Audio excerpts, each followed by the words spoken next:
கடந்த விசேஷ மாத நாட்கள் எல்லாவற்றையும் கர்த்தர் நடத்தினா அதற்காக கர்த்தருடைய நாமத்தை மகிமைப்படுத்தும்படியாக இந்த நாள் இந்த ஆண்டுகளில் நாம் கர்த்தருடைய கர்த்தரோடு பேசும்படியாக நம்மளுடைய நாள் அதை நோக்கி காண்போம். ஆவியானவர் நம்மத்திலே உலாவி கொண்டிருக்கிறார். தேவ ஆவியானவர் எங்கோ அந்த விடுதலை கொண்டு சொல்லி காண்போம். இன்றைக்கு கர்த்தர் நம்மளோட பேசும்படியாக நம்மளுடைய நாமத்தை நோக்கி பார்ப்போம். எல்லாரும் இந்த நாட்களில் நம்ம கர்த்தரை மாத்திரம் நோக்கி பார்க்கணும். எங்களை அதிகமாக நேசிக்கிற நல்ல பிதாவே இந்த நாளுக்கு நாட்கள் பார்க்க வருகிறோம். இந்த நாளில் விசேஷமாய் நாங்கள் நம்முடைய வார்த்தை தியானிக்கும்படியாக கண்டிருக்கிறோம். எங்களோட பேசும் வார்த்தை ரகசியங்கள் மறைபொருள் எங்களோடு பேசும்படியாக வார்த்தை ஒப்பு கொடுக்கிறோம். அந்த பிள்ளைகளோடு பேசும். இந்த நாளில் இந்த நாளில் மக்கள் ஒவ்வொருவருக்குமே நலங்களை தந்து எங்களோடு பேசும். ஆசீர்வதி இயேசுவின் நாமத்தில் பிதாவே. ஆமென் ஆமென். அல்லேலூயா. கர்த்தருடைய நாமத்துக்கு மகிமையாக இந்த நாட்களில் நாம் தேசத்திற்கு வந்திருக்கிறோம். இன்றைக்கு தேவனை மகிமைப்படுத்தும்படியாக நாம் தேவ சமூகத்தில் கலந்திருக்கிறோம். இன்றைக்கு கர்த்தருடைய வார்த்தை சொல்லுகிறது, நம்முடைய ஆராதனை மாத்திரமல்ல, நாம் தேவனை மகிமைப்படுத்தும் போது கர்த்தர் நம்ம மகிமைப்படுத்துவார். தேவன் நம்மை மகிமைப்படுத்தும் போது கர்த்தர் நம்மை மகிமைப்படுத்துவார். அப்ப மகிமைப்படுத்துவதற்குரிய காரியங்களை நாம் பார்க்கிறோம். இன்றைக்கு தேவ சமூகத்துல கர்த்தருடைய ஆவியானவர் நம்மோடு கூட இருக்கிறார். இன்றைக்கு வேதம் சொல்லுகிறது, தெய்வ ஆவியானவர் ஆவியினாலே நாம் தேவனை ஆராதிக்க வேண்டும். ஆவியிலே தேவனை என்ன பண்ண வேண்டும்? ஆராதிக்க வேண்டும்.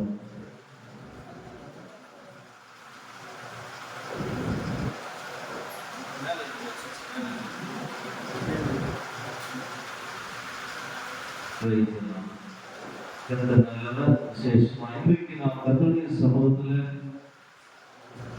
நாம் கடந்து வந்திருக்கிறோம். கர்த்தரை வார்த்தை நாம் தியானிப்போம். வேதம் சொல்கிறது, இன்றைக்கு நாம் ஆவிக்குரிய தேவனுடைய நாம் பிள்ளைகளாய் காணப்பட வேண்டுமானால் நாம் ஆவிக்குரிய பிள்ளைகளாய் பேசுகிறதாய் மாற்றதுமல்ல, நம்முடைய வாழ்க்கையில செயல்பாடுகளை நாம் கொண்டு வரப்படும் போது கர்த்தர் நம்மோடு கூட நிறைய காரியங்களை செய்வார்.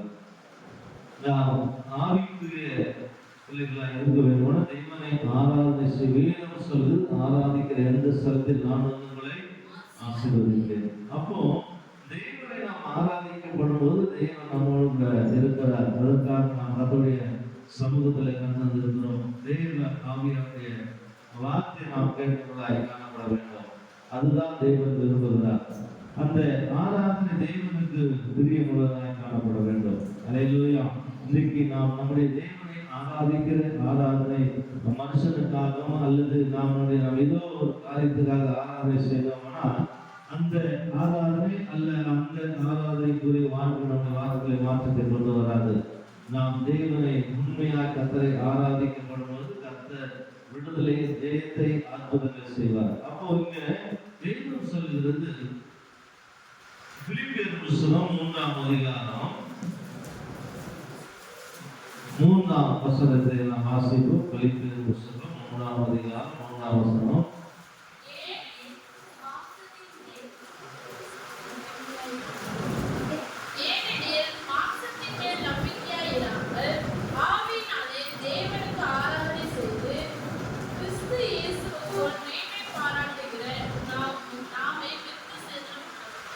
அல்லேலூயா அல்லேலூயா. இங்க வேதம் சொல்கிறது, நாம் எப்படி ஆராதனை செய்ய வேண்டும் என்று சொல்லி வேதம் சொல்கிறது. அங்க என்ன சொல்லப்படுகிறது? வாசிங்க 3ஆம் வசனத்தை. நாம் மாம்சத்தின் மேல் நம்பிக்கையா இராமல் ஆவியினாலே தேவனுக்கு ஆராதனை செய்து கிறிஸ்து இயேசுவுக்குள் மேன்மை பாராட்டுகிற நாமே. அல்லேலூயா அல்லேலூயா. அல்லேலூயா. இங்கே வேதம் சொல்லுகிறது, நாம் ஆவிக்குரியவர்களாய் இருப்போம் என்று சொன்னால், ஆவியிலே கர்த்தரை நாம் ஆராதிக்க உள்ளவர்களாய் காணப்படுவோமானால், நாம் எப்படிப்பட்ட ஒரு மனுஷனாய் தேவன் நம்மை எதிர்பார்க்கிறார் என்று சொன்னால், நாம் தேவனை ஆராதிக்கிற ஆராதனை, தேவனை பிரியப்படுத்துகிற ஆராதனை, நாம் மனுஷனை அல்ல தேவனை நாம் ஆராதிக்கிற அந்த ஆராதனை வாழ்க்கையில ஜெயத்தை கொண்டு வரும். அல்லேலூயா, அல்லேலூயா. இதுக்கு அநேகருடைய வாழ்க்கையில மாற்றம் இல்லாததுக்கு காரணம் என்னன்னு சொன்னா, நாம் கிறிஸ்துவுக்குள் இருப்பதனால் மாத்திரமல்ல, உண்மை உள்ள மனுஷன் பரிபூர்ண ஆசீர்வாதங்களை பெறுவான். அல்லேலூயா. உண்மை உள்ள மனுஷன் பரிபூர்ண ஆசீர்வாதங்களை பெறுவார். அந்த பரிபூர்ண ஆசீர்வாதங்களை பெறுவதற்குரிய வாழ்க்கை நம்முடைய இடத்திலே தேவன் எதிர்பார்க்கிறார். அல்லேலூயா. எப்படிப்பட்ட ஆசீர்வாதம்? பரிபூர்ண ஆசீர்வாதங்களை பெற வேண்டுமானால் நாம் முதலாவது எப்படிப்பட்ட கிறிஸ்துவ வாழ்க்கை தேவன் எதிர்பார்க்கிறதுன்னா, உண்மையாய் கர்த்தரை ஆராதிக்கிறவர்களே. அல்லேலூயா. உண்மையாய் கர்த்தரை ஆராதிக்கிற பிள்ளைகளை தேவன் ஆசீர்வதிக்கிறார். உண்மையாய் கர்த்தரை ஆராதிக்கிற குடும்பத்தை கர்த்தர் ஆசீர்வதிக்கிறார். உண்மையாய் கர்த்தரை தோற்று கொள்ளுகிற ஜனங்களை கர்த்தர் விடுவிக்கிறார். உண்மையாய் நாம் தேவனுடைய சமூகத்தில் காணப்படும் போது தேவன் மாற்றத்தை தருகிறார். வார்த்தை தான் மாற்றம் தரும். மனுஷனால் பெற்றுக்கொள்ள முடியாது, படிப்பால் பெற்றுக்கொள்ள முடியாது, பதவியால் பெற்றுக்கொள்ள முடியாது, நம்முடைய பலத்தால் பெற்றுக்கொள்ள முடியாது. தேவ ஆவியானவர் எங்க உண்டோ அங்கதான் என்ன உண்டு? விடுதலை உண்டு, ஆசீர்வாதம் உண்டு. அந்த விடுதலையும் ஆசீர்வாதங்களை பெற்றுக்கொள்ள வேண்டுமானால் முதலாவது நாம் ஆராதிக்கிற ஆராதனை தேவனுக்கு பிரியமாய் காணப்பட வேண்டும். இந்த பிரியமுள்ள வேதம் சொல்லுது, பிரியமானவனே உன் ஆத்துமா வாழ்வது போல எல்லாவற்றிலும் வாழ்ந்து சுகமாயிரு. அப்ப பிரியமானவர்களாய் நாம் தேவனுக்கு காணப்படும். மனுஷனுக்கு பிரியமாய் நடந்து கொள்கிறோம், அல்லது உலக மனுஷனுக்கு, குடும்பத்துக்கு, மனைவி, பிள்ளைகளுக்கு நாம் ஏற்றவையில் நடந்து கொள்கிறோமே தவிர கர்த்தருக்கு பிரியமானதா செய்வதில் நாம் முக்கியமா இல்லவே இல்லை. அல்லேலூயா. அப்படி இல்லாததுனால தான் நம்முடைய வாழ்க்கையில் எதுவுமே இல்லை, எதுவுமே இல்லை, எதுவும் இல்லை, முன்னேற்றம் இல்லை, விடுதலை இல்லை, ஆசீர்வாதம் இல்லை, சமாதானம் இல்லை, மகிழ்ச்சி இல்லை. இது எல்லாம் இல்லாததுக்கு காரணம் நாம் மனுஷனை மகிமைப்படுகிறதுனால மனுஷனால் இதெல்லாம் கொடுக்க முடியாது. கர்த்தருடைய வார்த்தையால கர்த்தரால மாத்திரம் தான் விடுதலை கொடுக்க முடியும், சமாதானம் கொடுக்க முடியும், மகிழ்ச்சி கொடுக்க முடியும். அப்ப அந்த மகிழ்ச்சியை விடுதலை கற்றுக்கொள்வதற்கு நாம் யாரை தேடுகிறோம்? மனுஷனை தேடுகிறோம். ஆனா கர்த்தரை தேடுவதில் குறைவாய் இருக்கிறோம். நல்லா கவனிங்க. சத்தியத்தை அறிந்து சத்தியம் விடுதலையாக. சத்தியத்தை அறிஞ்சாதான் விடுதலை கிடைக்கும். மனுஷனை அறிந்து கொள்வாங்க. நல்ல மனுஷன், இவங்க நல்ல மனுஷி, இந்த குடும்பம் நல்லவங்க, அவங்க நல்லவங்களா இருந்தா அவங்க விடுதலை கிடைக்காது, சமாதானம் கிடைக்காது, மகிழ்ச்சி கிடைக்காது, ஆசீர்வாதம் கிடைக்காது. ஆனா கர்த்தராக இயேசு கிறிஸ்துவை நாம் உண்மையாய் தோற்று கொள்ளப்படும் போது, உண்மையாய் அவரை துதிக்கும் போது மாத்திரம் தான் நம்முடைய வாழ்க்கையில் என்ன கிடைக்கும் தெரியுமா? மகிழ்ச்சி கிடைக்கும். அல்லேலூயா. மகிழ்ச்சி தருகிற ஒரே ஒரு தெய்வம், விடுதலை கொடுக்கிற ஒரே ஒரு தெய்வம் நம்முடைய வாழ்க்கையில என்னத்தை எதிர்பார்க்கிறான்னு சொன்னால் உண்மையாய் ஆராதனையை விரும்புகிறார். அல்லேலூயா. நாம் தேவனுக்கு பிரியமான உண்மையுள்ள ஆராதனை தேவன் எதிர்பார்க்கிறார்.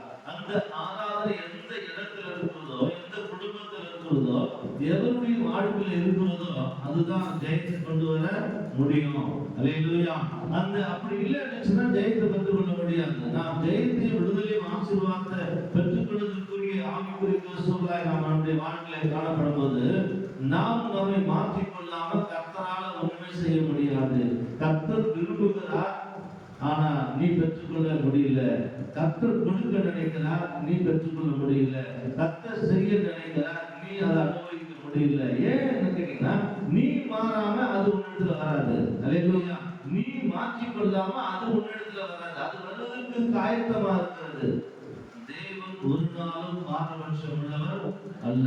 அவர் எல்லாருக்கும் சரிசமமாக கொடுக்கிறவர், எல்லாருக்கும் சரிசமமாக செய்கிறவர், எல்லாருக்கும் நன்மை செய்கிறவர். இந்த நன்மை செய்கிற தேவன் நம்மிடத்தில் எதிர்பார்க்கிற ஒன்று உண்மையாய் ஆராதனை எதிர்பார்க்கிறார். அதுதான் அங்க சொல்றாரு. மூணாவது என்ன சொல்றாரு பாருங்க.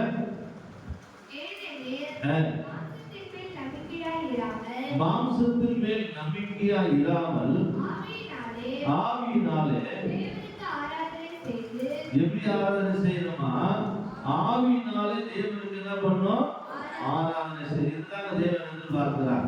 ஆவியினாலே தேவனுக்கு ஆராதனை செய்ய. இன்னைக்கு ஆவி எல்லாம் அனல் இல்லைன்னா வேதம் சொல்ல வாந்தி பண்ணி போட்டுருவான்றார். நீ ஆவி இல்லாம அனல் இல்லாம வெறுவெடுப்பா இருந்தா அவன் என்ன பண்றான்னு வாந்தி பண்ணி போடுறாரு. நாம கர்த்தருக்கு பிரியமா இருக்கணும்னா ஆவிக்குரிய வாழ்க்கையில் வளர வேண்டும்னா நாம் முதலாவது மாம்ச சுபாவங்கள் நம்ம விட்டு மாறணும். அல்லேலூயா.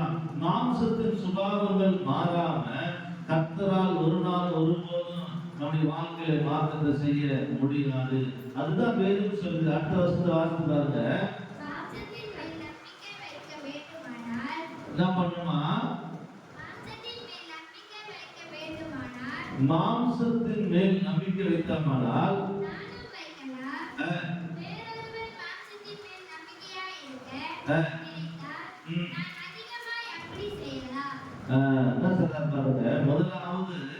நாம் எப்படிப்பட்ட கிறிஸ்துவ தேவன் எதிர்பார்க்கிறார்? ஆவியினாலே தேவனுடைய வாழ்க்கை நாம் பேசுகிறவர்களாக தேவ ஆவியான நடத்துகிற ஒரு மனுஷன் தேவன் எதிர்பார்க்கிறார்.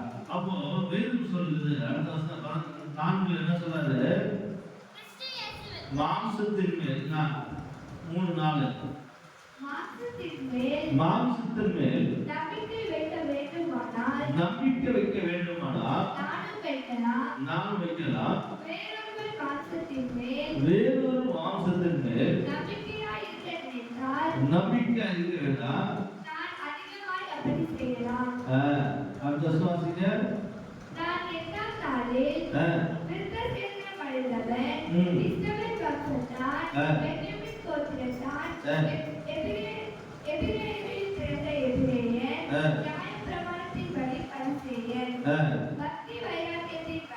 பக்தி வைராக்கியத்தின்படி நியாயப்பிரமாணத்துக்குரிய நீதியின்படி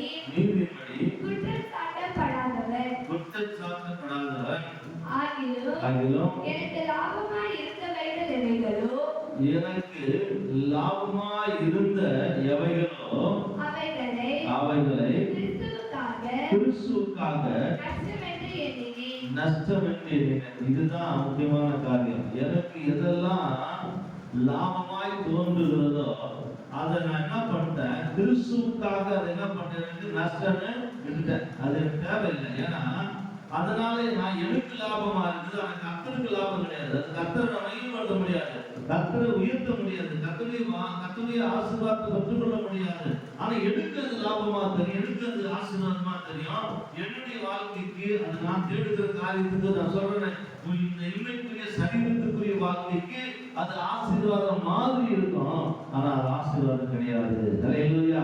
அதுதான் சொல்றாரு இந்த வசனத்தை. பக்தி வைராக்கியம் வாசிங்க. பக்தி வைராக்கியத்தின்படி சபையை துன்பப்படுத்தினவன் நியாயப்பிரமாணத்துக்குரிய நீதியின்படி குற்றச்சாட்டப்படாதவர் ஆகிலும் எனக்கு லாபமாய் இருக்க வேண்டியது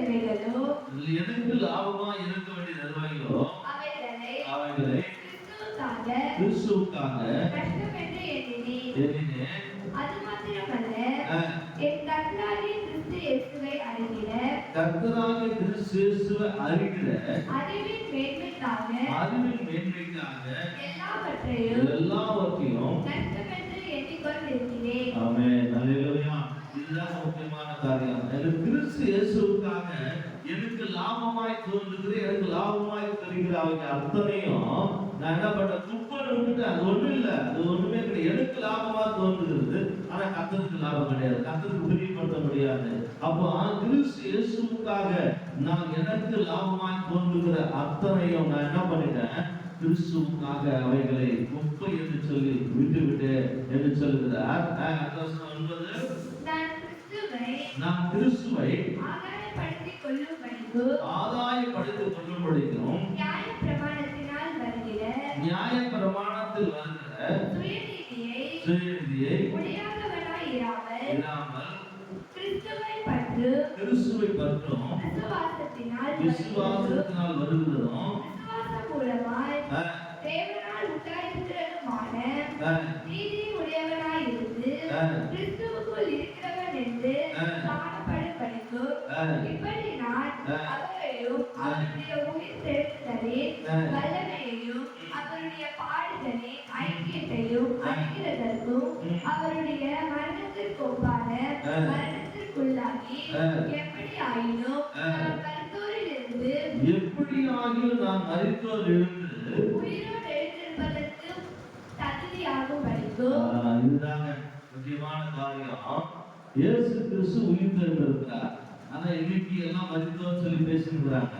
ஆனா இயேசு கிறிஸ்து உயிர்த்தெழுந்திருக்கிறார். நான் அவரை உயிர்த்தெழுதல் சாயலா பார்க்கிறேன் தவிர மரித்த சாயலா பார்க்கல. அப்போ உயிர்த்தெழுதல் சாயலாய் பார்த்தாதான் நான் கிறிஸ்துவுடைய இணைந்திருக்க முடியும். கிறிஸ்துவோடு கூட நான் காணப்பட முடியும். நான் அவர் மரித்தவராய் காணப்பட்டேன்னா நான் என்ன பண்ண முடியாது, அவரை நான் தடுத்து கொள்ள முடியாது. ஏன்னா அது உயிர்த்தெழுந்து என்னோட எனக்குள்ள வாசமா இருக்கிறார், நமக்குள்ள வாசமா இருக்கிறார். அந்த வாசமா இருக்கிற தேவனுடைய வார்த்தையை நாம் என்ன பண்ணுகிறோம், இன்றைக்கு இதை மறந்து நமக்கு லாபமாகிறத தேடுகிறவன் தவிர கிறிஸ்துவோடு கூட நமக்கு இருக்கிற பங்கை நாம் இழந்து விடுகிறோம். அல்லேலூயா. இன்னைக்கு அநேக கிறிஸ்துவர்கள் லாபமாய் தோன்றுகிற காரியத்துக்காக தேவனுக்கு ஏற்ற காரியத்தை விட்டு விடுகிறார்கள். அநேகர் விட்டு விடுகிறது போல நாம் இன்றைக்கு இந்த ராத்திரி வேளையில நாம் அதை விட்டு விடாதபடி எனக்கு லாபமாய் தோன்றுகிற, எனக்கு நன்மையாய் தோன்றுகிற, எனக்கு மகிமையாய் தோன்றுகிற அவைகள் அத்தனையும் நான் குப்பை என்று சொல்லி என்ன பண்ண விட்டுட்டேன். அல்லேலூயா. நான் குப்பை என்று சொல்லி அவைகளை விட்டு விட்டேன். ஆனபடினால இன்றைக்கு நான் எதை பின்பற்ற போகிறேன்? தேவனை மகிமைப்படுத்துகிற ஆராதனை பின்பற்ற போகிறேன். தேவனை உயர்த்துகிற, தேவனுடைய வார்த்தைக்கு செவி கொடுக்கிற, என்னுடைய வாழ்க்கை முன்னேறுவதற்குரிய காரியத்தை நான் பயன்படுத்த விரும்புகிறேன். அதை நான் செயல்பாடுகளை கொண்டு வர விரும்புகிறேன். அப்படி என்று சொன்னால் இன்றைக்கு நாம் எப்படிப்பட்ட ஒரு கிறிஸ்துவ நிலைமையில் இருக்கிறோம், நாம் எப்படிப்பட்ட ஒரு கிறிஸ்துவ வாழ்க்கையில் இருக்கிறோம் என்பதை நாம் சற்று நாம் ஆராய்ந்து பார்க்க போகிறோம். இரண்டாவதாய் சொல்கிறது எபேசியர் புத்தகம் 5ஆம் அதிகாரம் 8ஆம் வசனத்தை பார்க்கும்போது, எபேசியர் புத்தகம் 5ஆம் அதிகாரம் 8ஆம் வசனம்,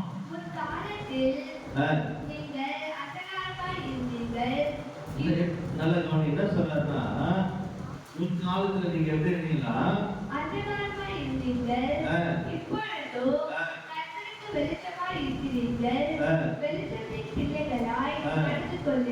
இதுதான் முக்கியமான காரியம். முதலாவது ஆவிக்கு ஏற்றபடி நாம் நடக்கிறவர்களாய் காணப்படும். ஆவிக்குரிய பிள்ளைகளாய் கர்த்தரை ஆராதிக்கிறதுல உண்மையுள்ள ஆராதனையாக காணப்பட வேண்டும்.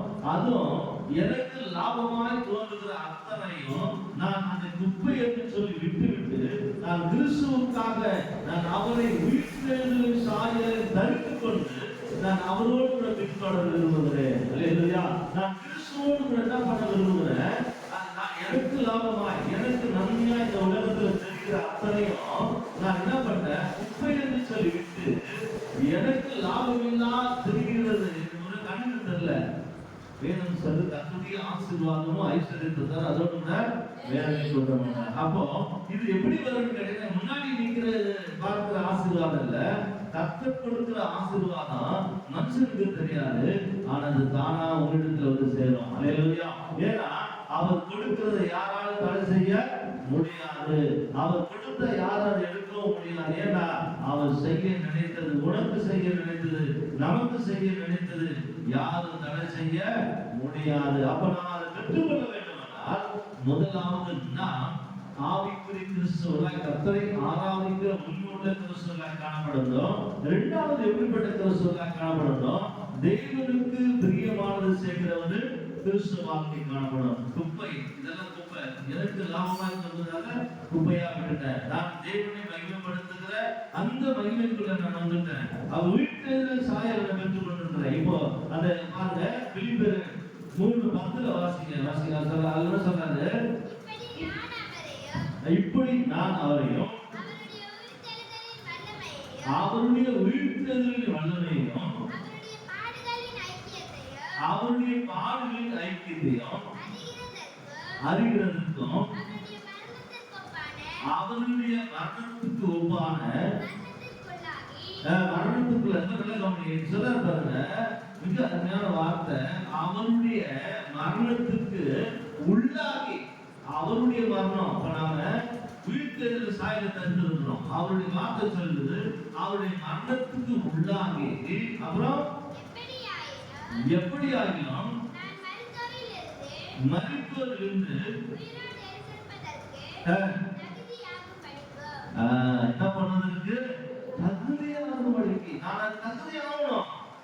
கர்த்தரை ஆராதிப்பதில் உண்மையாய் ஆராதிக்கிறேன்னு சொல்லி ஆராதிக்கிற எந்த சத்து நான் உங்களை ஆசீர்வதிப்பேன். இது ஆசீர்வாதத்துக்குரிய வார்த்தை, ஆசீர்வதிக்குரிய காரியம். ஆனா நான் தகுதி ஆகணும். எதுக்கு? ஆசீர்வாதத்துக்கு தகுதி ஆகணும். கர்த்தரை ஆராதிப்பதில் உண்மையாய் இருந்தால் கர்த்தரை ஆசீர்வதிப்பார். அதுக்கு அடுத்த ஸ்டெப்பு போகும்போது அவருடைய உயிர்த்தெழுதல் சாயலுக்கு என்னை நான் தடுத்து கொள்ள வேண்டும், நான் இணைத்துக் கொள்ளணும். அப்பதான் நான் என்ன பண்ணுவேன், நான் உயிர்த்தெழுதல் சாயல் தடுத்து கொள்ளப்படும் போது மாத்திரம்தான் நான் அவரோடு கூட ஜீவிக்கிறேன் என்பதை மற்றவர்கள் காண முடியும், உலகம் காண முடியும், உலகத்தில் உள்ளவர்கள் காண முடியும். நான் இன்னும் மாம்சத்துக்குரிய வாழ்க்கையிலே, மாம்சத்துக்குரிய ஜீவித்திலே, மாம்சத்துக்குரிய நடக்கையிலே இருப்பேனா, நான் இன்மைக்குரிய வாழ்க்கையில மாத்திரம்தான் இருப்பேன். மறுமைக்குரிய தேவனுடைய ராஜ்யத்துக்குரிய காரியம் செல்ல அவரை இணைத்துக் கொள்ள முடியாது. பேசிக்கலாம், நான் சொல்லலாம் நான் கிறிஸ்தவன், நான் கிறிஸ்தவன் என்று சொல்லலாம். ஆனா உயிர்த்தெழுதலின் சாயலில் பங்குள்ளவராய் அவருடைய சாயலுக்கு ஒப்பாய் மாறுகிற எந்த கிறிஸ்தவனையும், எந்த மனுஷனையும், எந்த மனுஷனையும் எந்த சூழ்நிலையும் ஒன்று செய்ய முடியாது. ஹல்லேலூயா. எந்த காரியமும் செய்ய முடியாது. ஏன் தெரியுமா? நான் கிறிஸ்துவோடு, கிறிஸ்து என்னோடு இருக்கிறார். ஹல்லேலூயா. கிறிஸ்து என்னோடு இருக்கிறதுனால, நான் கிறிஸ்துவோடு இருக்கிறதுனால இந்த உலகமோ உலகத்தில் உள்ளவைகள் எதுவும் என்ன பண்ண முடியாது, சேதப்படுத்த முடியாது. சேதப்படுத்துவதற்கு தேவன் வழிவிட மாட்டார். அதை சேதப்படுத்த விட மாட்டார். அதை சேதப்படுத்துவதற்கு தேவன் அதற்கு வழி கொடுக்க மாட்டார். ஏன்னு சொன்னா கர்த்தர் எனக்காக யாவும் செய்ய முடியுமா? ஹல்லேலூயா. கர்த்தருடைய வார்த்தை சொல்லுகிறது, நான் அவருடைய உயிர்த்தெழுதல் சாயலை நினைத்து பண்ணபடினால நான் வெற்றி உள்ள வாழ்க்கை வாழ முடியும். ஹல்லேலூயா. கர்த்தரை கர்த்தர் வெற்றி உள்ள வாழ்க்கை எதில் காணப்பட வேண்டும் என்று சொன்னால், நாம் எப்படிப்பட்ட ஒரு கிறிஸ்துவ வாழ்க்கை வாழ, தேவனை ஆராதிக்கிற அந்த ஆராதனை உள்ள ஆராதனை காணப்பட வேண்டும். அது மாத்திரமல்ல, நான் இந்த உலகத்துக்குரிய காரியங்களை குப்பை என்று சொல்லி விட்டுவிட்டு நான் உயிர்த்தெழுதலில் சாயலாய் இருக்கிற தேவனோடு நினைத்துக் கொண்டபடினால நான் கனம் பெற்றவனாய் காணப்படுகிறேன். ஹல்லேலூயா. நான் கனம் பெற்றவனாய் காணப்படுகிறேன். நான் மகிமை உள்ளவர்களாய் காணப்படுகிறேன். நான் எப்படியாய் மாறிட்டேன் தெரியுமா? வெளிச்சத்தின் பிள்ளையாய் மாறிட்டேன். ஏன்னா இயேசு இந்த உலகத்துல ஒளியா இருந்தார். நான் அவரை தடுத்து கொண்டிருக்கிறேன். இப்ப அவர் எனக்குள்ள இருக்கிறபடினால, உயிர்த்தெழுதலில் தேவன் எனக்குள்ள இருக்கிறபடினால நான் ஜீவனுள்ள பிள்ளையாய் மாறுவது மாத்திரமல்ல, ஒளியாய் மாறிவிட்டு. வாசித்து பாருங்க, எபேசியர் 5:8 வாசித்து பாருங்க. முற்காலத்தில் நீங்கள் அந்தகாரமாய் இருந்தீர்கள், இப்பொழுதும் கர்த்தருக்குள் வெளிச்சமாய் இருக்கிறீர்கள். பாத்தீங்களா? இதுக்கு முன்ன சொன்ன உயிர்த்தெழுதலின் சாயலை நான் தரித்து கொண்டேன். அவர் ஒளியாய் இருக்கிறார். தரித்து கொண்டா வெளிச்சத்துல வந்துட்டேன். ஹல்லேலூயா. இருள் எனக்குள்ள இல்லை, வெளிச்சம் என்னோடு கூட இருக்கிறபடினால இருள் என்னை என்ன பண்ண கற்றுக்கொள்ள முடியல. ஏன் முடியலன்னா, நான் கிறிஸ்து இயேசுவாகிய தெய்வம் எனக்குள் வாழ்கிறபடினால, அந்த வாழ்க்கை நான் அவரோடு கூட இருக்கிறபடினால இந்த வாழ்க்கை என்னை என்ன செய்ய வெளிச்சமாய் மாற்றி விடுகிறது. ஹல்லேலூயா. இருளுக்கும் என்னது வெளிச்சத்துக்கும் சம்பந்தம் இல்லை. கர்த்தர் என்னை ஒளியாய் மாற்றிட்டார் சொல்றாரு. வாசிக்கலாம். வெளிச்சத்தின் பிள்ளைகளாய் நடந்து கொள்ளுங்கள். வெளிச்சத்தின் பிள்ளைகளாய் நடந்து கொள்ளுங்கள். ஆவின் கனி சகல நற்குணத்திலும் நீதியிலும் இதான் சொல்றாரு. முதலாவது ஆராதனை செய்வதை பார்க்க, தேவனுக்கு உண்மையுள்ள ஆராதனை செய்யும் போது, அந்த ஆராதனை செய்யும் போது என்ன நடக்குதுன்னா, பகுத்தறியக்கூடிய காரியத்தை அதை வெளிப்படுத்துறார். இந்த உலகத்துக்குரிய இம்மைக்குரிய காரியம் அத்தனையும் நான் குப்பன்னு விட்டுட்டேன். இப்ப நான் கிறிஸ்து இயேசுவை நான் தரித்து கொண்டிருக்கிறேன். இப்ப நான் வெளிச்சத்தின் பிள்ளையாய் மாறிட்டேன். வெளிச்சத்தின் பிள்ளையாய் மாறினபடினால என்னுடைய வாழ்க்கை எப்படி இருக்கணும் தேவன் விரும்புகிறாரு. ஆவிக்கு ஏற்ற சகல என்ன பண்ணணும்னா, என்ன பண்ண வாசிக்கும் போது ஆவின் கனி சகல நற்குணத்திலும் நீதியிலும் உண்மையிலும் விளங்கும். சரிங்களா? ஆவிக்கு ஏற்ற கனிகள், ஆவிக்குரிய வாழ்க்கை எப்படி இருக்கணுமா? நீதியிலும் உண்மையிலும் அது விளங்குறதாய் காணப்பட வேண்டும். அடுத்த வசனம் வாசிங்க. இந்த மைக்கில் வாசிங்க. கர்த்தருக்கு பிரியமானது கர்த்தருக்கு பிரியமானது இன்னதென்று இன்னதென்று நீங்கள் சோதித்து பாருங்கள். இதான் சொல்றாரு.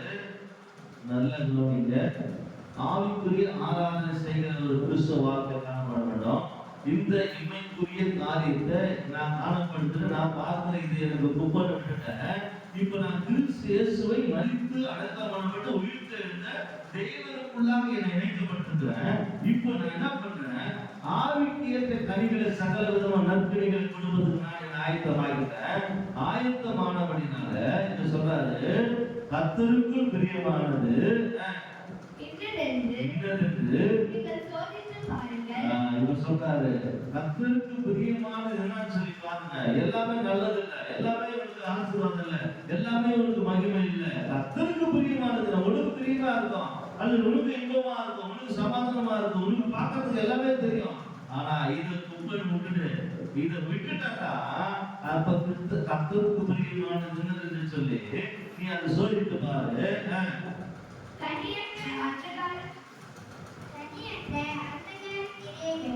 கனியற்ற அந்தகார கிரியைகளுக்கு உடன்படாமல் அவைகளை கடிந்து கொள்ளுங்கள். நல்ல கவனிங்க. வெளிச்சத்தின் பிள்ளைகளா மாறிட்ட போது, வெளிச்சத்தின் பிள்ளைகளா வரும்போது நம்முடைய வாழ்க்கையில் தேவன் என்ன எதிர்பார்க்கிறார்? ஆவின் சகல விதமான நற்குணங்களையும் நீதியின் கனியும் உண்மையுள்ள விளங்குவதற்கு தன்மை கனியாக நம்மிடத்தில் எதிர்பார்க்கிறாரா? அதுதான் சொல்ற கர்த்தருக்கு பிரியமானது. நான் பாருங்க, அதை தேடி பார்த்து என்ன பண்ணோம்? இந்த வாழ்க்கையை என்ன பண்ண பாருங்க சொல்றாரு. கனியற்ற அந்தகார கிரியைகளுக்கு நீங்க என்ன பண்ணாங்க? கீழ்ப்படியாதீங்க.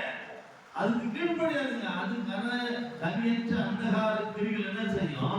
எதிர நிற்கிற உனக்கு பக்கத்துல இருந்து அருகாமல் இருந்து இவைகளை பார்த்து சொல்லும், இது நல்லது, இது நல்லது, இது வேணும் அப்படின்னு சொல்லும். இதெல்லாம் உனக்கு சமாதானம் கிடையாது, இது மகிழ்ச்சி கிடையாது. ஆனா மகிழ்ச்சி கொடுப்பது, சமாதானம் கொடுப்பது எது கேட்டீங்கன்னா கர்த்தருக்கு பிரியமானது என்னன்னு சோதித்து நீ அறிந்து அதை சூஸ் பண்ணணும். அதை நீங்க என்ன பண்ணணும்? அதை எடுக்கணும். நாம எல்லாத்தையும் நமக்கு தேவை எடுத்துக்கொள்ள முடியாது. கர்த்தருக்கு பிரியமானது என்னன்னு சொல்லி நமக்கு பிரியமா தோன்றுகிறது அத்தனையும் குப்பன்னு விட்டுறணும். நமக்கு பிரியமானது அத்தனையும் தேவனுக்கு பிரியமானது அல்ல. அல்லேலூயா. நமக்கு பிரியமாய் தோன்றுகிறது தேவனுக்கு பிரியமானது அல்ல. ஆனா தேவனுக்கு பிரியமானது என்ன தெரியுமா? எதை சொல்றாரு பாருங்க, வாசிங்க. நம்முடைய உடன்படாமல் அவைகளை கடிந்து கொள்ளுங்க. அவைகளை கடிந்து கொள்ளு. இயேசுவின் நாமத்தை சொல்லி கடிந்து கொள்ளு. என்னுடைய வாழ்க்கையில இந்த சூழ்நிலை மாறுதா? இயேசுவின் நாமத்தை நான் வெளியே போன்னு சொல்லி அது போவோம். அல்லேலூயா. அதுக்காக அது சொல்லாத நீ என்ன பண்ற? நீ முதலாவது நல்ல கவனிங்க. ஒரு கிறிஸ்துவ வாழ்க்கை என்பது கர்த்தருக்கு பிரியமான ஆராதனை காணப்படணும். இன்னைக்குரிய இந்த வாழ்க்கையில இருந்த சூழ்நிலையை வெறுக்கணும். இரண்டாவது நான் கிறிஸ்துவோடு கூட என்ன பண்ணணும்? இணைந்து இருக்கணும். மரித்து உயிர்த்தெழுந்த தேவனோடு இணைந்தவர்களாக காணப்படணும். அப்ப நான்காவதா என்ன சொல்றது கேட்டீங்கன்னா, நீங்க என்ன பண்ணணும்? ஆவிக்குரிய சகல நற்கிரிகளை செய்கிறவர்களாக காணப்படணும். மனுஷனுக்கு ஏற்ற கரியல்ல, தேவனுக்கு பிரியமான நற்கிரிகளை செய்வதற்கு நீதி உள்ள கரியல, உண்மை உள்ள விலங்கு என்ன தேடி அதை நேர்மணும் செய்கிறவர்களாக காணப்படுறோம். அதுதான் சொல்றது கர்த்தருக்கு பிரியமானது என்ன சொல்லி அதை தேடி பாரு. அதை தேடி பார்த்து நீ செய்ய வேண்டிய காரியம், நீ கனியற்ற அந்தகார கிரியைகளுக்கு உட்படாமல் அவைகளை கடிந்து கொண்டு, அவைகளை கடிந்து கொள்ளப்படும் போது வேதம் சொல்கிறது, என்னை விசுவாசிக்கிற என்னை பெரிய காரியங்களை செய்வான். அல்லேலூயா. விசுவாசிக்கிறவர்களுக்கு எல்லாம் கூடும். அப்ப விசுவாசிக்கப்படும் போது நாம் என்ன செய்கிறவரை காணப்பட வேண்டும்? வேதம் சொல்லுது, அவரை நாம் சொன்னது போல நாம் இன்றைக்கு கர்த்தருடைய வார்த்தை நாம் தியானிக்கிறவர்களா இல்லாதபடி அதை கடிந்து கொள்ள வேண்டும். எதை கடிந்து கொள்ள? நம்ம கனியற்ற வாழ்க்கைக்கு கொண்டு போகுவார், அதை நாம் கடிந்து கொள்ளணும். கனிவுள்ள வாழ்க்கைக்கு நம்ம வரணும்னா கனியற்ற வாழ்க்கைக்குள்ள கொண்டு போகிற எந்த சூழ்நிலையும் நம்ம என்ன பண்ணக்கூடாது? அதை ஏற்றுக்கொள்ளக்கூடாது, அதை கடிந்து கொள்ளணும். அதை கடிந்து கொள்ளதான் வெளியே போவோம். அவன் சொல்றாரு, அடுத்த சொல்றாரு,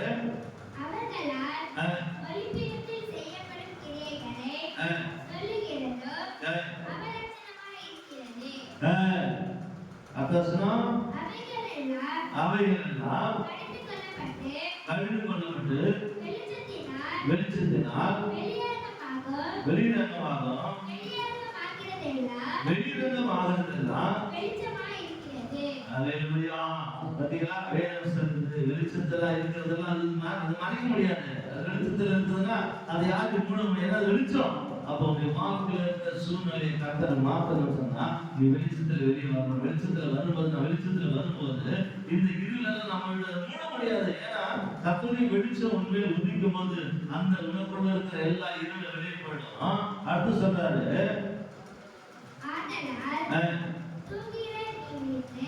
ஆகையா தூங்குகிற நீ என்ன பண்ணா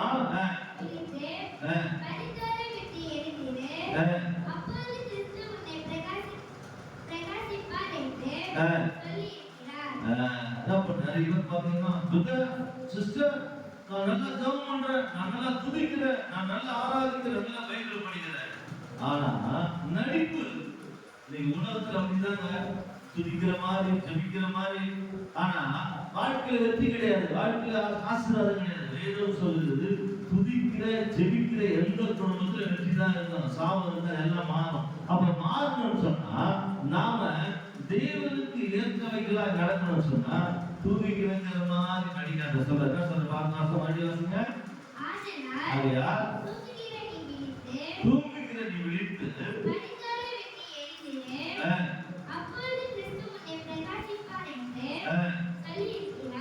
நீ பிரகாசமா மாறணும்னா, ஒளியா மாறணும்னா நீ தூங்காத.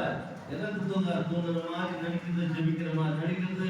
நாம் எல்லாம் கர்த்தருடைய வார்த்தை கேட்கிறோம், கர்த்தருடைய வார்த்தைக்குள்ள வாழறது இல்லை. அப்படி வாழாததுனால தான் வெற்றி இல்லை. அப்படி வாழாததுனால தான் கர்த்தருடைய வார்த்தை கிரியை செய்ய முடியல. வெளிச்சத்தின் பிள்ளைகளாய் மாறும்போது கர்த்தருடைய வார்த்தை சொல்லி வெற்றியை கொண்டு வருகிறது. அடுத்த வருஷம் பாருங்க,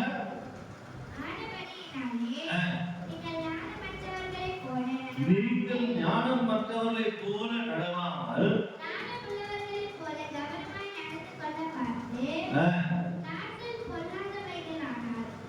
நாட்கள் பொல்லாதவைகளா என்ன பண்ணுங்க, காலத்தை பிரயோஜனப்படுத்தி. நாட்கள் பொல்லாதவைகள், கர்த்தருடைய வருகை சீக்கிரமா இருக்குதுங்க. ஆனா நீங்கள் நான் என்னத்தை பயன்படுத்திக்கணுமா, காலத்தை பயன்படுத்திக் கொள்ள. இன்றைய வர நாளைக்கு கிடைக்காது. இன்னைக்கு ஜெபிக்கலாம், நாளைக்கு ஜெபிக்கலாம். இன்னைக்கு வேத வாசம் நாளைக்கு வாசம் கிடையாது. ஆனா இந்த நாள் நாளைக்கு வராது. ஆனா நாம் காலத்தை என்ன பண்ணணும், பயன்படுத்திக் கொள்ளணும். அதான் சொல்ற வாசகம். ஆகையா நீங்கள் மதியற்றவர்களாய் இராமல் கர்த்தருடைய சித்தம், இதான் முக்கியமான காரியம் சொல்றாரு. கர்த்தருடைய சித்தம் இன்னார் அறியுங்க. உனக்கு நல்லதா தோணுது, நமக்கு நல்லதா தோணுது, நாம் பேசுறது நல்லதா தோணுது, அதெல்லாம் விட்டுடுங்க, அதெல்லாம் குப்பை. ஆனா கர்த்தருக்கு என்ன புரியும், கர்த்தர் என்ன விரும்புறாரு, தேவன் நம்மிடத்தில் என்ன பேச விரும்புறாரு, அதை யோசிங்க. கர்த்தருக்கு பிரியமானது அதான் சொல்றாரு, பிரியமானவனே உன் ஆத்துமா வாழ்வது எல்லாவற்றிலும் வாழ்ந்து சுகமாயிரு மகனே. பிரியமானவனே உன் ஆத்துமா வாழ்வது எல்லாவற்றிலும் வாழ்ந்து சுகமாயிரு மகனே.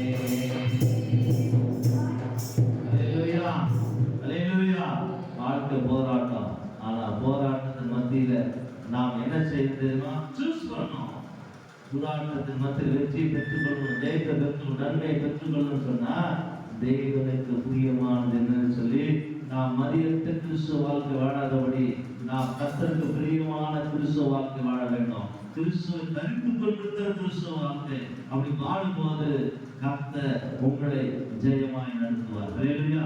நம்மை வெற்றியாய் நடத்துவார். நம்முடைய வாழ்க்கையில வருகிற சூழ்நிலைகளை கர்த்தரே முன்னிருந்து அவைகளை மாற்றுவார். ஏன் தெரியுமா சொல்லியிருக்கிறார், உனக்கு முன்பதாய் நான் நடந்து போய் கோணலானவர்களை செவ்வாய்ப்படுத்துவேன்.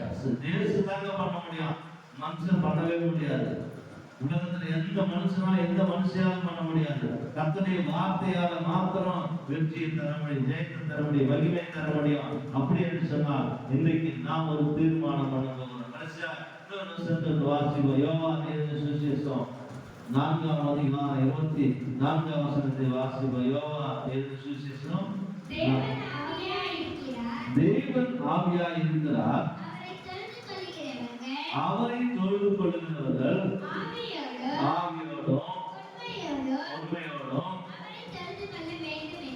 ஆமென். அல்லேலூயா, அல்லேலூயா. இதுதான் சொல்றாரு. ஆவியானவர் எப்படி இருக்கிறாரா? அவர் நம்மிடத்தில் வாசமாய் இருக்கிறது, நம்மோடு கூட இருக்கிறது. தேவன் ஆவியாய் இருக்கிறார். அந்த ஆவியான தேவன் நம்மோடு இருக்கிறபடினால நாம் ஆவியோடும் உண்மையோடும் தொழுது கொள்ள வேண்டும். இன்னைக்கு நாம பார்த்தோம், வேதம் சொல்கிறது, நாம் மரித்தவர்களாய் இல்லாதபடி நாம் உயிர்த்தெழுந்த தேவனை ஆராதிக்கிறவர்களாகவும் அதே மாதிரி உயிர் உள்ளவராய் இருக்கிற காணப்படும். மரித்தவர்கள் என்ன பண்றாங்க? மௌனமாய் இருக்கிறார்கள். மரியாதை இருக்கிற நீங்களும் நானும் கர்த்தரை துதிக்கும்படியாய் வந்து வைத்திருக்கிறார். நாம் யாரெல்லாம் துதிக்கிறோமோ துதிக்கும் போது ஜெயம் கிடைக்கும். அல்லேலூயா. அங்க துதித்தார்கள், மதில் செவரை சுற்றி துதித்தார்கள். மதில் செவர் உடைந்தது, நொறுங்கினது. கர்த்தர் உனக்கு விரோதமாய் இருக்கிற அத்தனையும் நொறுங்க வேண்டுமானால், உடைக்க வேண்டுமானால், அவைகள் தவிடு பொடியாய் மாற வேண்டுமானால், உன் குடும்பத்தில், உன் வாழ்க்கையில, உன்னுடைய ஜீவியத்தில் துதிக்கிற ஒரு குடும்பமாய் மாறும்போது அத்தனையும் கர்த்தர் நிர்மூலமாக்கி போடுவார். அல்லேலூயா. மதில் சுவரை உடைத்த ஆண்டவர் உன் வாழ்க்கைக்கு முன்பதாய் இருக்கிற, உன்னோடு கூட இருக்கிற எழும்புகிற அத்தனையும் கர்த்தர் தவிடுபடியாக்கி கூட. ஜெபம் இல்லைன்னா வெற்றி கிடைக்காது. ஜெபம் இல்லைன்னா வாழ்க்கை பிரச்சனை இருக்கும். ஜெபிக்கிற வாழ்க்கையில தான் வெற்றி கிடைக்கும். ஜெபிக்கிற வாழ்க்கையில தான் ஜெயம் கிடைக்கும். ஜெபிக்கிற வாழ்க்கையில தான் மாற்றத்தை கிடைக்க முடியும். ஜெபம் இல்லைன்னா ஒண்ணுமே கிடைக்காதுங்க. அதுதான் கர்த்தரை ஆராதிக்கிறவர்களாய் காணப்படும். உண்மையா ஆராதிக்கிறோம். சும்மா ஏதோ நானும் 10 பேர் மாதிரி போனேன், நானும் 5 பேர் மாதிரி போனேன், நானும் மற்றவங்கள மாதிரி போனேன், அப்படி அல்ல. நான் கர்த்தரை ஆராதிக்கப்படும் போது கர்த்தர் என்னோடு கூட இருக்கிறார் என்ற அந்த உணர்வோடு கூட நீ ஆராதிப்பாயானால் கர்த்தர் உன்னை வெளிச்சத்தின் பிள்ளையாய் மாற்றுவார். அல்லேலூயா. வெற்றியின் பிள்ளையாய் மாற்றுவார், மகிமையின் பிள்ளையாய் மாற்றுவார், சமாதானத்தின் பிள்ளையாய் மாற்றுவார், ஆசீர்வாதத்தின் பிள்ளையாய் மாற்றுவார். சாபத்தை உடைத்து ஆசீர்வாதமாய் வாழ்க்கையை மாறும். இன்றைக்கு நம்முடைய வாழ்க்கையில் ஆசீர்வாதத்தை பெற்றுக்கொள்ள, ஜெயத்தை பெற்றுக்கொள்ள, விடுதலை பெற்றுக்கொள்ள நாம் உயிர் தெரிந்த கிறிஸ்துவோடு கூட நாம் இணைத்துக் கொள்ளப்படும் போது, வெளிச்சத்தின் பிள்ளைகளாய் மாறும்போது, நாம் விசேஷ வேதம் சொல்லுகிற விதமாக இன்றைக்கு அவர் வேதம் சொல்லுகிற தேவ ஆவியானுடைய இணைப்புக்குள்ள வரும்போது, அவன் ஆவியாய் நாமும் தொழுது கொள்ளப்படும்போது வெற்றியை பெற்றுக்கொள்ள முடியும். அடுத்த சொன்னார் பாருங்க, 25. அந்த ஸ்திரீ அவரை நோக்கி, கிறிஸ்து எனப்படுகிற மேசியா வருகிறார் என்று அறிவேன். அவர் வரும்போது எல்லாவற்றையும் நமக்கு அறிவிப்பார் என்றார். அல்லேலூயா. இது பாத்தீங்கன்னா முக்கியமான காரியங்கள் காணப்படுது. நல்லா கவனிங்க. இது சொல்றாரு. இது சொல்லி முடிச்ச உடனே நீ பாருங்க, தேவ ஆவியா இருக்கிற அவரை தொழுது கொள்வது, ஆவியோடு உங்களோடு தொழுது கொள்ள வேண்டும் சொன்னார். அப்போ இங்க அடுத்த ஸ்திரீ சொல்றாங்க, அந்த வசனத்தை வாசிங்க. அந்த ஸ்திரீ அவரை நோக்கி, கிறிஸ்து எனப்படுகிற மேசியா வருகிறார் என்று அறிவேன். அவர் வரும்போது எல்லாவற்றையும் நமக்கு அறிவிப்பார் என்றார். நல்லா கவனிங்க. என்ன சொல்றாரு? அவர் இவங்க வரும்போது சொல்லுவாரு, ஏன் தெரியுமா? இப்ப அடுத்த வருஷம் வாசிங்க.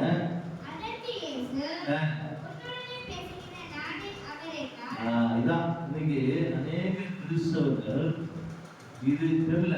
அதான் உன்னுடனே பேசுகிற யார் தெரியுமா? நான் தான் கிறிஸ்து. அல்லேலூயா. நான் தான் இயேசு. நீங்க தெரியல. நீங்க அங்க போலாமா, இங்க போலாமா, இவங்களுக்கு தெரியலாமா, அவங்களுக்கு தெரியலாமா? கிறிஸ்து இயேசு உனக்குள்ள இருந்தார்னா, நம்மோடு இருந்தார்னா வெற்றி, நமக்குள்ள இருந்த ஜெயம், நமக்குள்ள இருந்த விடுதலை, நமக்குள்ள இயேசு இல்லைன்னா அதான் தேடிக்கிறாங்க. பாருங்க சொல்றாரு, உண்மையா தொழுது கொள்ளுங்க கர்த்தர் இருந்தாரா? அப்ப சொல்றாங்க தேடிக்கிறாங்க. சொல்றாரு, உன்னோட தான் தரணும், நீங்க தான் இருக்கிற எங்க இதுதான் இந்த வார்த்தை பாத்தீங்கன்னா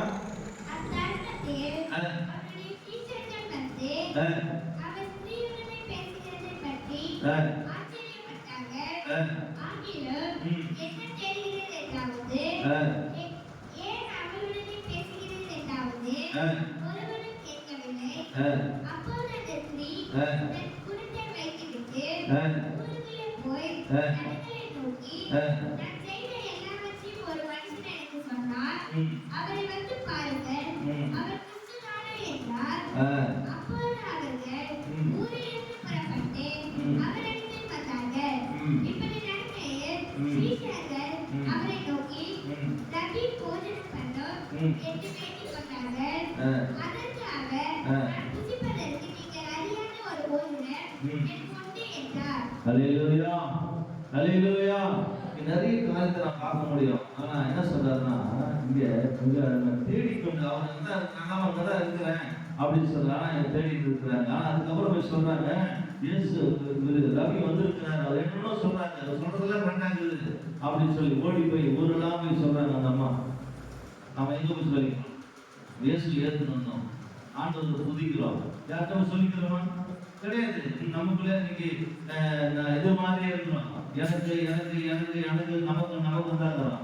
ஆனா அவர் என்ன பண்றாங்க, சொன்னதை ஏசு சொன்னதை கேட்டுட்டு அம்மா ஓடி போய் படத்தை வச்சுட்டு ஓடி போய் ஊரெல்லாம் வந்து என் கதையை வந்து சொல்றாரு, வந்து பாருங்க, என் கதையை வந்து சொல்றாரு, என்னடா பண்ணல சொல்ற, வாங்க வந்து பாருங்கன்னு சொல்றாரு. ஆனா இன்னைக்கு நாம கிறிஸ்துவாக இயேசுவை ஏற்றுக்கொண்டிருக்கிறோம். எத்தனை நன்மைகள், எத்தனை அற்புதங்கள், எத்தனை விடுதலைகள் தந்திருக்கிறார். ஆனா யாருக்கிட்டே சொல்ல என்ன நாவும் இல்லை. நம்மளை பார்த்து என்ன சொல்லுவாங்க, நம்மளை பார்த்து யாரும் செய்வாங்க. ஆனா இயேசு கிறிஸ்துவை வெளியரங்கமாய் பேசுகிற ஒரு ஜனங்களை, இயேசுவை அறிவிக்கப்படுகிற எந்த குடும்பத்தையும், இயேசுவை நாவே அறிக்கை செய்கிற, இயேசுவை மக்களுக்கு சொல்லுகிற குடும்பத்தை கர்த்தர் உயர்த்துகிறவர். ஹல்லேலூயா. அவருடைய வார்த்தை யாரெல்லாம் எங்கெல்லாம் சொல்லுகிறார்களோ அப்பொழுது அப்படி வாழ்க்கை மாற ஆரம்பிக்கும். ஏன் தெரியுமா? நீங்க பார்த்தீங்கன்னு சொன்னா, யோபு என்கிற மனுஷன் அவனுக்காக மாத்திரம் சர்வனுக்காய் செய்தார், கர்த்தர் மாற்றுகிறது. உங்களுக்காக இருக்கிற என்னைக்கு எப்ப பார்த்தாலும் உங்களை பத்தே நினைச்சுக்கிறோம், நம்ம பத்தே நினைச்சுக்கிறோம். ஆனா மற்றவருடைய வாழ்க்கைக்குள்ள நாம் கடந்து போகும்போது கர்த்தர் அவர்களுக்கும் ஜெயத்தை தருவார், உங்களுக்கும் விடுதலை தருவார், நமக்கும் ஜெயத்தை தருவார், மற்றவர்களுக்கும் நன்மை செய்வார். அப்படி நன்மை செய்கிற தேவனை ஆராதிக்கிறபடினால இன்றைக்கு ஒரு தீர்மானம் பண்ண வேண்டிய இந்த ராத்திரி வேளையில கர்த்தரை வார்த்தை கேட்கிறவர்களாய் மாத்திரம் அதன்படி நாம் செயல்படுத்தும் போது கர்த்தர் நன்மை செய்கிற. கடைசியா சங்கீதம் 102 வாசத்து பாருங்க, சொல்ல வேதம் சொல்லுகிறது. சங்கீதங்களின் புத்தகம் 102 ஆராதனை செய்து ஆனந்த சத்தத்தோடு அவர் சந்நிதி முன் வாருங்கள். என்ன சொல்றாரு தெரியுமா? இன்னைக்கு நிறைய பேர் சர்ச்சுக்கு வரும்போது பாஸ்டர் பாடுறாரு, பாஸ்டர் பார்ப்பாங்க, இல்லை 4 பேர் கேட்பாங்க நம்மள. வராத வேதம் சொல்லுகிறது, மகிழ்ச்சியோடு கர்த்தரை ஆராதனை செய்யணுமா? கர்த்தருக்கு எப்படி ஆராதனை செய்யணும்? மகிழ்ச்சியோடு கர்த்தருக்கு ஆராதனை. அப்படி மகிழ்ச்சியா வந்தாதான் உன் குடும்பம் செழிப்பா மாறும், வாழ்க்கை செழிப்பா மாறும். வரும்போது வேண்டாம் முடியாது, ஏதோ ஒன்று விட்டுட்டோம், ஏதோ ஒன்று போய் உட்காரணும், இருக்கிற போகணும், அல்ல நம்ம போய் உட்காரணும், அப்படியெல்லாம் கிடையாது. அந்த மாதிரி வந்து ஆசீர்வாதம் பட முடியாது, விடுதலையாக்கவும் முடியாது. நான் வேணும் சங்கீதக்காரன் தாவீது சொல்கிறார், மகிழ்ச்சியோடு கர்த்தரை என்ன பண்ணுங்க, ஆராதனை செய்யுங்க. அதுக்கப்புறம் என்ன பண்ணுமா? ஆழ்ந்த சத்தத்தோட சரணி பண்ணுவாருங்க. கர்த்தரை தேவனுக்கு அறியுங்கள், நாம் அல்ல, அவரே நம்மை உண்டாக்கினார், நாம் அவர் ஜனங்களும் அவர் மேய்ச்சலின் ஆடுகளுமாய் இருக்கிறோம். ஹல்லேலூயா. இந்த ராத்திரி வேளையிலே அன்பான சகோதரனே சகோதரியே, நாம் யார் என்பதை நாம் முதலாவது அவருடைய ஜனங்களாய் இருப்போமானால் அவரை உண்மையாய் ஆராதிக்கிறவர்களாய், கர்த்தருடைய வார்த்தை கேட்கிறவர்களாய் மாத்திரமல்ல, உண்மை உள்ள மனுஷனாய், உண்மை உள்ள மனுஷன் கர்த்தரை ஆராதிக்கப்படும் போது இந்த இம்மைக்குரிய வாழ்க்கை அத்தனையும் எனக்கு கொப்பைன்னு விட்டுட்டேன். ஆனா நான் யாரை தடுத்து கொண்டிருக்கிறேன்? உயிர்த்தெழுந்த கிறிஸ்துவை தடுத்து கொண்டிருக்கிறேன். ஆனபடினால வேதம் சொல்லுது, இந்த எல்லாவற்றையும் விட்டுவிட்டு, லாபமாய் தோன்றுகிற எல்லாவற்றையும் விட்டுவிட்டு நான் கிறிஸ்துவை பின்தொடர ஆரம்பிக்கிறேன், கிறிஸ்துவை பற்றிக்கொள்ள விரும்புகிறேன். நான் கிறிஸ்துவை பற்றிக்கொண்டிருக்கிறபடினால ஜெய வாழ்க்கை வாழ முடியும். ஒளிவுள்ள வாழ்க்கை வாழ முடியும், மகிழ்ச்சியுள்ள வாழ்க்கை வாழ முடியும். இதுக்கு எத்தனை பேர் விரும்புகிறோம்? நம்ம எழுத்துடைய ஆண்டுடைய சமூகத்துல ஆண்டுடைய பாதத்துல கண்டு மகிழ்ச்சியோடு கர்த்தருக்கு ஆராதனை செய்யணும். இந்த ஆராதனை பிரியப்படுகிற தேவன், வேதம் சொல்லுகிறது, ஆராதனை தேவன் விரும்புகிறார். அந்த ஆராதனை நாம் இன்றைக்கு எப்படிப்பட்ட ஒரு ஆராதனையை செய்கிறோம்? தேவன் மகிமைப்படும்படியாய் அல்லது தேவன் ஆவியானவர் நடத்தபடியாய் நம்மை நாமே ஒப்புக் கொடுப்போம். Praise the Lord. ஹalleluya. ஓ ரிமா கதரல் அறிவா தரல் அறிவா லவா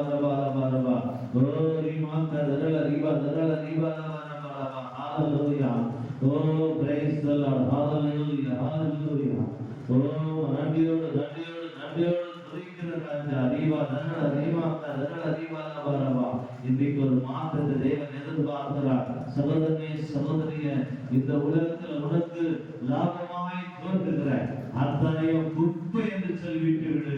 கிறிஸ்து இயேசுவை தரித்து கொள்ளப்படும் போது, கிறிஸ்து இயேசுக்குள்ளாக உன் வாழ்க்கை காணப்படும் போது கர்த்தர் உன்னை பிரகாசமாய் மாற்றுவார். உன் வாழ்க்கை பிரகாசமாய் மாற்றுவார், ஜெயமாய் மாற்றுவார். அந்த தெய்வத்தை நாம் ஆராதிக்கிறபடினால ஒரு தீர்மானத்தோட கடந்து வருவோம். ஹalleluya, ஹalleluya, ஹalleluya. Oh, praise Jesus, hallelujah. வெற்றி கோடி பிடித்திடவே நான் வீரனாட நடத்திடவே. வெற்றி கோடி பிடித்திடவே நான் வீரனாட நடத்திடவே. எல்லாம் போய் ஆவியாகின் பற்றி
சமூகத்துல கண்டதற்கு நாம் தேவனை ஆராதிக்க வந்திருக்கிறோம். கர்த்தருடைய ஆவியானவர் எங்க வந்தோ அந்த விடுதலை உங்களுக்கு சரி பார்த்தது. இன்றைக்கு தேவ ஆவியானவர் நம்மோடு கூட இருக்கிறபடினால, தேவ ஆவியானவர் நம்மை நடத்தபடியாக தேவ சமூகத்தில் நம்ம ஹalleluya. ஓரிமா கதரல ரிவா தரல ரிவா லபா லபா லபா லபா ரிகதரல ரிவா லபா. ஓ ஹalleluya. எல்லாம் பரிசுத்த ஆவியானவராக வரும்போது, வெளிச்சத்துக்குள்ள வரும்போது, கர்த்தருடைய சித்தம் என்னதென்பதை நிதானித்து அறியும்போது, கர்த்தர் வாழ்க்கையிலே குடும்பத்திலே எல்லாவற்றையும் விடுதலை தர வல்லவராக இருக்கிறார். கர்த்தருடைய ஆவியானவர் இன்றைக்கு அற்புதங்கள் செய்யும்படியாக உள்ளத்தின் ஆள் தந்து நம்ம எல்லாரும் கரங்களை தட்டி வைக்கப்படுகிறோம். எங்களை அதிகமாக நேசிக்கிற நிலைமையாவே இந்த நாளுக்கு வார்த்தையில் வரணும். அந்த ஒவ்வொரு குடும்பத்தை நான் செபிக்கிறோம். இந்த நாளில இந்த மொழிபெயர்ப்பு மூலமாய் கேட்டுக்கொண்டிருக்கிற ஒவ்வொரு குடும்பத்தையும் ஆசீர்வதிங்க. ஆண்டவரே, வார்த்தை கேட்ட ஒவ்வொரு குடும்பத்துக்குள்ளாக மாற்றத்தையும் ஜெயத்தையும் தேவன் தந்து நடத்தபடியாக செபிக்கிறேன். இந்த கருத்தில் ஒப்புக்கொடுத்து செபிக்கிறோம். ஒவ்வொருவரையும் காத்துக்கிறோம். இயேசுவின் நாமத்தில் பிதாவே, ஆமென். நாம் சேர்ந்து சொல்லுவோம். என் ஆத்துமாவே கர்த்தரை ஸ்தோத்திரி, என் முழுவதுமே உமது நாமத்தை ஸ்தோத்திரி, என் ஆத்துமாவே கர்த்தரை ஸ்தோத்திரி, அவர் செய்த சகல உபகாரங்களையும். ஆமென். அல்லேலூயா, அல்லேலூயா, அல்லேலூயா. கர்த்தருடைய ஆசீர்வாதத்தை விசுவாசிங்க.